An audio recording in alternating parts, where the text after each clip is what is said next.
Restaurando Familias, el podcast de Life. Hoy hablaremos sobre la desintoxicación con nuestra psicóloga especialista en adicciones, Laura Montenegro. El día de hoy les voy a hablar de un tema muy interesante, un tema que también lo he escuchado algunas veces que las familias a veces preguntan o a veces lo mencionan, pero muy pocos tienen la información real, ¿no? O la definición real o en qué consiste. Ahora, vamos a hablar el día de hoy sobre la desintoxicación. Pero antes de la desintoxicación está la intoxicación.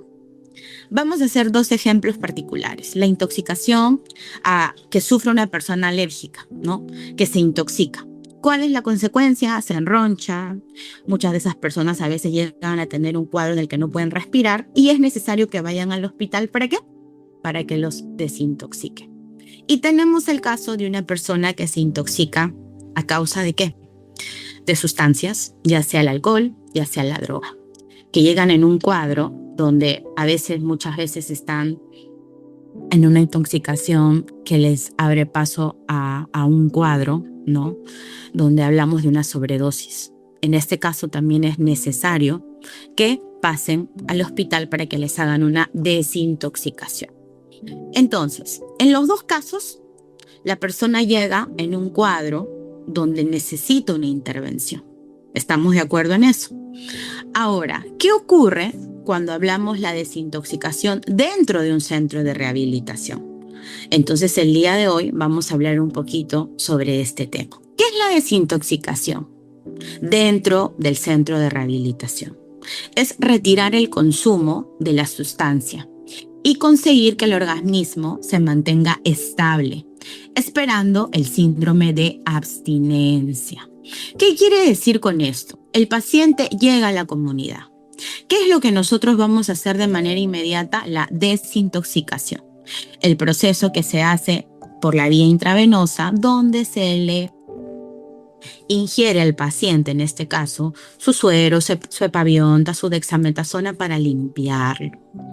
Dicho este proceso, ¿qué ocurre luego? Empezamos el trabajo cognitivo-conductual, el trabajo psicológico, el trabajo terapéutico y el trabajo espiritual.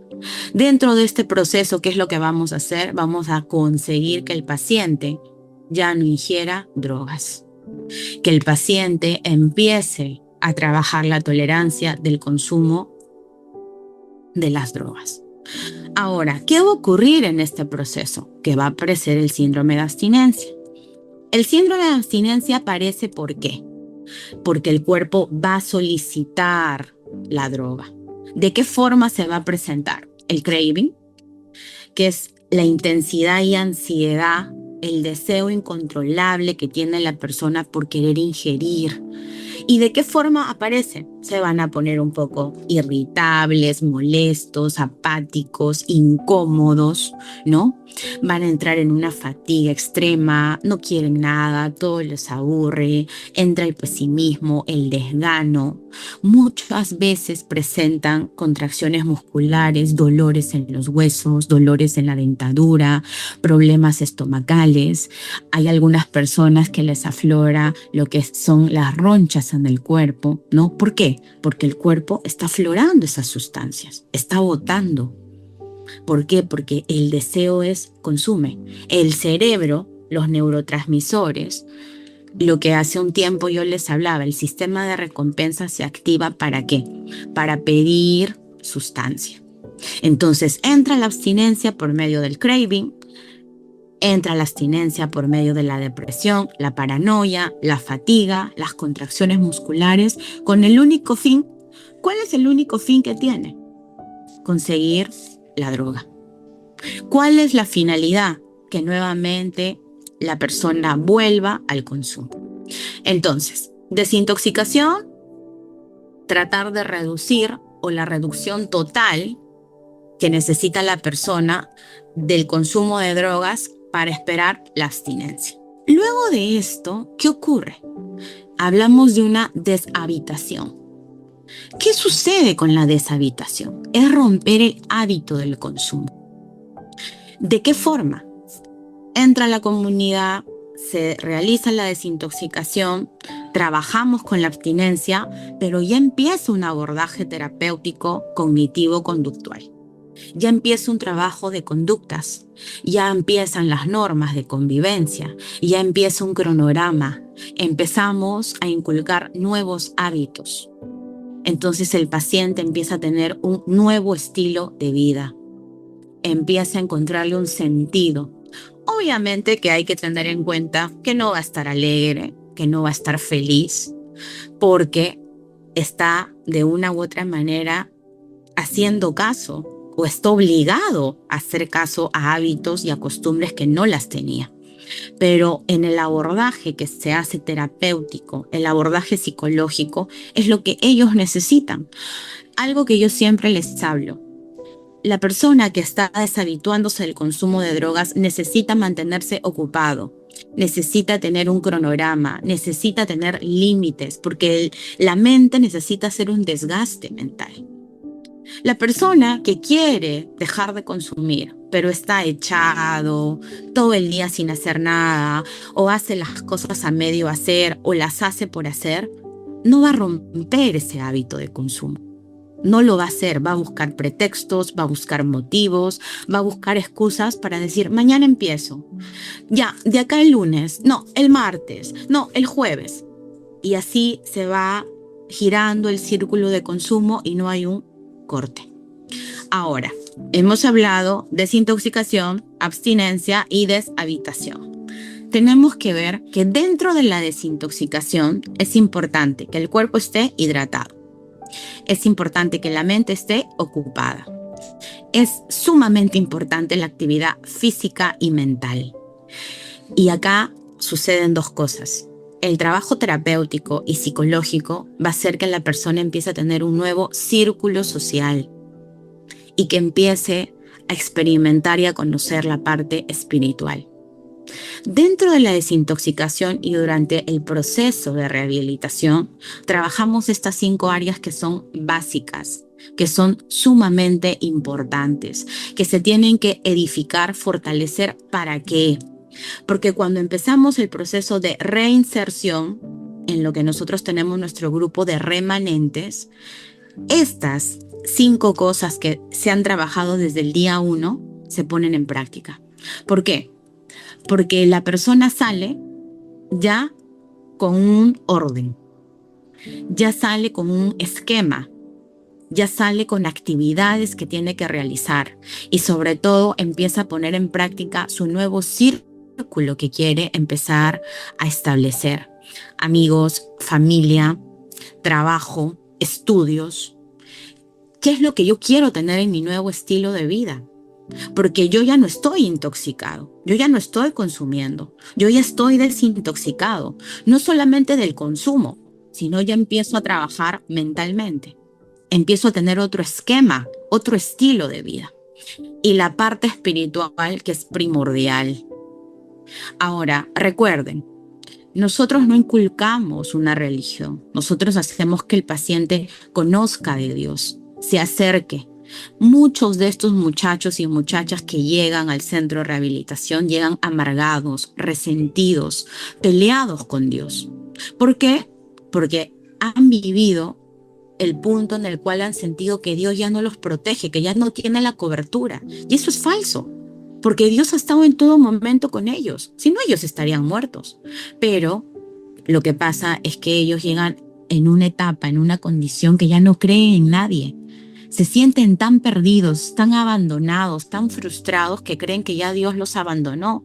Entonces, dentro de su etapa de reinserción, dentro de su proceso de desintoxicación, nuevamente lo que buscamos es que el paciente vuelva a conectarse espiritualmente.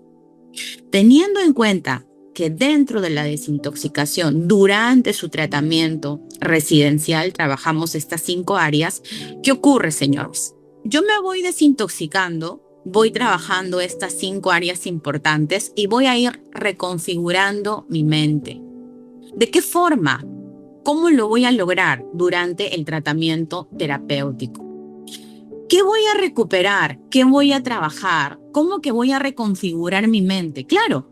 ¿Por qué? Porque vamos nuevamente a conectar personalmente. Vas a volver a conectarte contigo mismo. Vas a conocer quién eres tú, qué te gusta a ti, qué cosas no estás dispuesto nuevamente a negociar, qué cosas vas a empezar a recuperar, pérdidas y ganancias. ¿Qué es lo que has logrado? ¿Qué es lo que has perdido? ¿Y qué es lo que no estás dispuesto nuevamente a perder? En la conexión personal abarcamos la personalidad, el autoestima, el valor propio, la autonomía. ¿Y luego qué ocurre? Teniendo yo claro quién soy, voy a empezar a tener hábitos, voy a empezar a tener límites, voy a tener un orden, voy a volver a tener la responsabilidad y la motivación de lograr mis objetivos. Voy a recuperar mi identidad. Voy a volver a tener un propósito porque ya conozco qué es lo que yo quiero. Ya conozco cuáles son las pérdidas que puedo tener nuevamente si sigo ese camino. La reconexión o el reconfigurar tu mente es sumamente básico. Dentro del programa terapéutico es lo que nosotros buscamos. Es lo que nosotros siempre hablamos con la familia. Porque la familia conoce a su hijo, a su hija, a su esposo, a su esposa. Lo que nosotros conocemos es lo que ellos quieren mostrar. Pero dentro del proceso, uno va mostrando verdaderamente cuáles son las expectativas, qué es lo que está buscando, qué es lo que está queriendo darnos a conocer. Entonces, ustedes como familia tienen que tener en cuenta que su familiar necesita reconfigurar su mente. ¿De qué manera lo va a hacer? Con el tratamiento terapéutico. ¿Qué es lo que yo me tengo que dar cuenta? La conexión personal, los nuevos hábitos y la identidad. Y es acá cuando yo siempre le repito, no es que te diga que ya está bien, no es que te diga dame una oportunidad, no es que te diga ya entendí, no es que te diga ya fue suficiente, ya estuve un año, no. Acá lo que tú tienes que ver es cómo él ha cambiado personalmente, cómo te habla, cuáles son los hábitos que se han inculcado, qué identidad tiene. Eso es algo que se nota. El cambio se nota, el cambio no se habla. Teniendo en cuenta, es sumamente importante que ustedes durante el proceso que empiezan las visitas vayan reconociendo esto, porque esto es muy valioso, esto es sumamente importante. La puerta de escape ya no existe. Teniendo en cuenta nosotros, trabajando el área terapéutica, trabajando esas 5 áreas importantes dentro del tratamiento, dentro de la desintoxicación, nosotros ya no podemos recurrir al consumo como una salida de emergencia. ¿Qué quiere decir? Que la persona que entra en un proceso de rehabilitación ya no puede pensar, creer o imaginar que la salida más fácil es ir a drogarte, que la salida más fácil es coger una botella de cerveza. Ya no. Esa ya no es una salida, eso ya no es un escape. Pero la persona que vuelve a ese camino es que no trabajó, es que no entendió y que no hizo los 3 cambios sumamente importantes dentro de su tratamiento de rehabilitación. Ahora, familia, dentro del tratamiento de rehabilitación abordamos la parte espiritual. Nosotros manejamos un devocional diario que es trabajada en las 3 comunidades. ¿Por qué? ¿Para qué? Mediante esta palabra nosotros fortalecemos el día a día de cada uno de ellos, que entiendan y que sepan que no están solos, que el Señor los sostiene, que no es con su fuerza, que no es con su voluntad, sino es el propósito que Dios tiene para con su vida. En el pasaje bíblico Filipenses 4:13 menciona, todo lo puedo en Cristo que me fortalece. Todo está consumado en Cristo. Pero para yo aceptar, para yo vivir y para yo reconocer, tengo que aceptar Cristo en mi vida.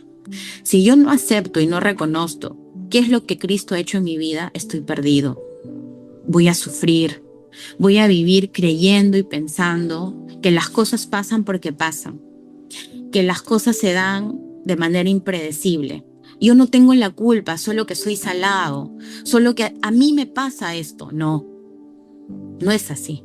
El ser humano tiene que tener una convicción clara de que las cosas que te ocurren es porque tú lo permites. que el camino por donde tú estás caminando, qué tierra estás pisando, hacia dónde estás yendo. Nada es casualidad. Cuando uno tiene claro la convicción y hacia dónde quiere ir, uno va a ser cuidadoso, uno se va a proteger y sobre todo, algo que va a cuidar es su limpieza. Eso es algo que no se negocia, eso es algo que no tiene precio.